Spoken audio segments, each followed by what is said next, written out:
নমস্কার বন্ধুরা, আশা করছি আপনারা সবাই ভালো আছেন। AB job vacancy and guide চ্যানেলে আপনাদের সবাইকে স্বাগত। আজকে আমি আপনাদের জন্য নিয়ে এসেছি নতুন চাকরি সম্পর্কে একটি বিজ্ঞপ্তি। আপনারা যেমন স্ক্রিনে দেখতে পাচ্ছেন, এটি আশাকর্মী নিয়োগ 2024-এর একটি জব ভ্যাকান্সি। এখানে যে শেষ তারিখের কথা উল্লেখ আছে তা হলো 11/12/2024। আর এখানে যে যোগ্যতার কথা বলা হয়েছে তা হলো কেবলমাত্র মাধ্যমিক পাস, অর্থাৎ আপনার কাছে মাধ্যমিক পাশে একটি সার্টিফিকেট থাকলেই আপনি এখানে আবেদন করতে পারবেন। এখানে কেবলমাত্র মহিলারাই আবেদন করতে পারবে, আর মহিলাদের মধ্যেও বিবাহিত, বিধবা বা বিবাহ বিচ্ছিন্ন মহিলারাই এখানে আবেদন করতে পারবে। চলুন মূল নোটিশে যাওয়া যাক। যেমনটা আপনারা দেখতে পাচ্ছেন, এই চাকরিটি হবে শুধুমাত্র পশ্চিম বর্ধমান জেলার দুটি মহকুমা অন্তর্গত ব্লকের মধ্যে, অর্থাৎ আপনাকে পশ্চিম বর্ধমান জেলায় গিয়ে কাজ করতে হবে। এখানে যে শর্তাবলী বা অন্যান্য যত নিয়ম আছে সমস্ত কিছু আমরা এখানে বলবো। যেমন আমি প্রথমে বলেছিলাম, কেবলমাত্র বিবাহিত, বিধবা বা আদালত কর্তৃক ডিগ্রিমূলক বিবাহ বিচ্ছিন্ন মহিলারা এখানে আবেদন করতে পারবে। এই শব্দটির অর্থ হলো, আপনি যদি বিধবা বিবাহ বিচ্ছিন্ন করে থাকেন তবে আপনাকে সেই বিবাহ বিচ্ছিন্ন আদালতের দ্বারা করাতে হবে, কারণ আদালতে একটি ডিগ্রি সার্টিফিকেট আপনাকে এখানে জমা দিতে হবে, নয়তো আপনি এখানে আবেদন করতে পারবেন না।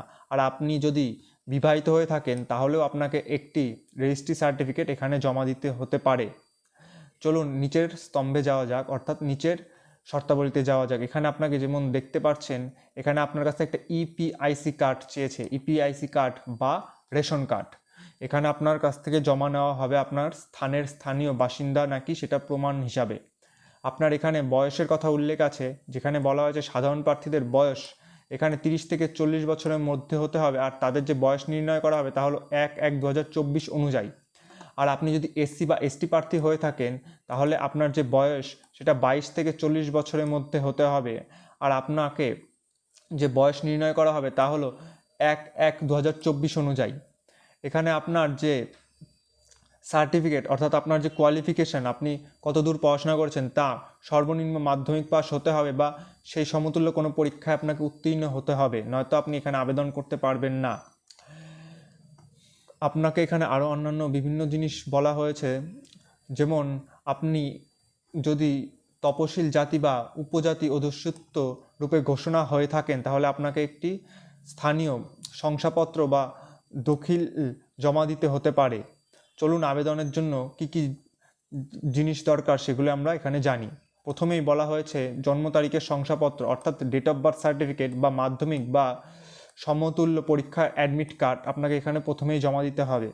তারপর আপনি এলাকার মানে বাসিন্দা কিনা সেটা জানার জন্য আপনাকে ভোটার পরিচয়, ইপিআইসি কার্ড বা রেশন কার্ড এখানে জমা দিতে হতে পারে। তাছাড়া আপনার কাছ থেকে এখানে আরও কিছু বলা হয়েছে, যেমন আপনি যদি তপশিল জাতি বা উপজাতি অর্থাৎ এসসি বা এসটি হয়ে থাকেন তাহলে আপনার এসসি বা এসটি একটি সার্টিফিকেট এখানে আপনাকে জমা দিতে হবে, নয়তো আপনি যদি জেনারেল বা ওবিসি হয়ে থাকেন তাহলে আপনার এটা দরকার হবে না। আপনাকে এখানে এডুকেশন কোয়ালিফিকেশন হিসাবে মাধ্যমিক বা তার সমতুল্য পরীক্ষার একটি সার্টিফিকেট এখানে জমা দিতে হবে। আপনি যদি ওয়ার্কার বা অন্য কোনো জাতিতে বা গোষ্ঠীতে অন্তর্ভুক্ত হয়ে থাকেন বা সদস্য হয়ে থাকেন তাহলে সেখানকার একটি সার্টিফিকেট আপনাকে এখানে জমা দিতে হবে। তাছাড়া আপনার কাছে 2 কপি পাসপোর্ট সাইজ ছবি চাওয়া হতে পারে, বা এখানে আপনার কাছ থেকে সরাসরি ওরা নেবে, কিন্তু মনে রাখবেন আপনার যে ছবি পেছন ব্যাকগ্রাউন্ডটা সাদা রাখার চেষ্টা করবেন, নয়তো অনেক সময় ওরা ওখানে অসুবিধা করতে পারে ছবির জন্য। তাছাড়া এই সমস্ত কিছু যদি আমরা মেনেও নেই, এখন কবে জমা দিতে হবে, কোথায় জমা দিতে হবে সেগুলি আমরা এখন জানবো।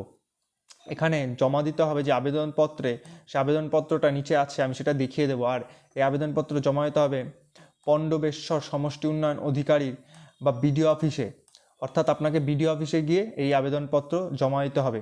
আর আবেদনপত্র যে জমা দিতে হবে তা একটি মুখবন্ধ খামে আপনাকে জমা দিতে হবে। এখানে জমা দেওয়ার যে তারিখের কথা বলা হয়েছে তা হলো 12/11/2024 থেকে 11/12/2024 পর্যন্ত, অর্থাৎ শেষ তারিখ হলো 11/12/2024, যেটা আমি প্রথমেই বলেছিলাম।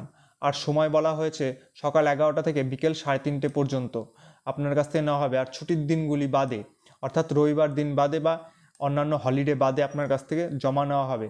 আর মনে রাখবেন এই চাকরিটি কিন্তু আপনাদের পশ্চিম বর্ধমান জেলায় হবে, অন্য কোথাও কিন্তু আপনার কাছ থেকে হবে না। আর এখানে আপনাকে অন্যান্য বহু জিনিস দরকার হবে, সেগুলি আমরা এখন দেখাবো। যেমন এখানে লেখা রয়েছে আবেদনপত্র। এই আবেদনপত্র আপনি চাইলে পিডিএফ থেকে সরাসরি বের করতে পারেন বা অফিসিয়াল ওয়েবসাইটে গিয়েও এটা বের করতে পারেন। আমি অফিসিয়াল ওয়েবসাইটটা দিয়ে দেব বা পিডিএফটা আমি লিঙ্ক হিসাবে দিয়ে দেবো, আপনি ওখান থেকে এটি ডাউনলোড করতে পারবেন। আর এখানে আপনার যে সমস্ত কিছু লাগবে সে সমস্ত কিছু এখানে বলে দেওয়া হয়েছে। আপনার সাথে কি কি নথি গ্রহণ করবে ওরা। এখানে যেমন প্রথমে বলা আছে একাডেমিক কার্ড, তারপর বলা আছে 5 টাকা ডাক টিকিট সহ নিজের ঠিকানা খামে লেখা থাকতে হবে, মাধ্যমিক বা সমতুল্য অ্যাডমিট কার্ড, যেটা আমি প্রথমে বলেছিলাম। তাছাড়া অন্যান্য জিনিসও সেখানে বলা আছে। আর মনে রাখবেন 5 টাকার ডাক টিকিট সহ নিজের খামে নিজের ঠিকানাও কিন্তু লিখতে হবে আপনাদের। আর সমস্ত কিছু ছাড়া এখন যদি আমি বলি কতগুলি ভ্যাকান্সি, তাহলে টোটাল ভ্যাকান্সি হলো এখানে 6টি। এখানে টোটাল যে পদগুলি আছে বা যে সমস্ত জায়গায় আপনাকে কাজ করতে হবে প্রত্যেকটিতে একটা করে শূন্য পদ দেওয়া হয়েছে। আর এখানে মোট 6টি শূন্য পদ আছে। এটি কিন্তু আপনাদের একটি গভর্নমেন্ট জব হবে। আশা করছি আমি আপনাদের সমস্ত কিছু বোঝাতে পেরেছি। যদি আমার ভিডিওটি ভালো লেগে থাকে তাহলে চ্যানেলটিকে সাবস্ক্রাইব, ভিডিওটি শেয়ার এবং লাইক অবশ্যই করে দেবেন।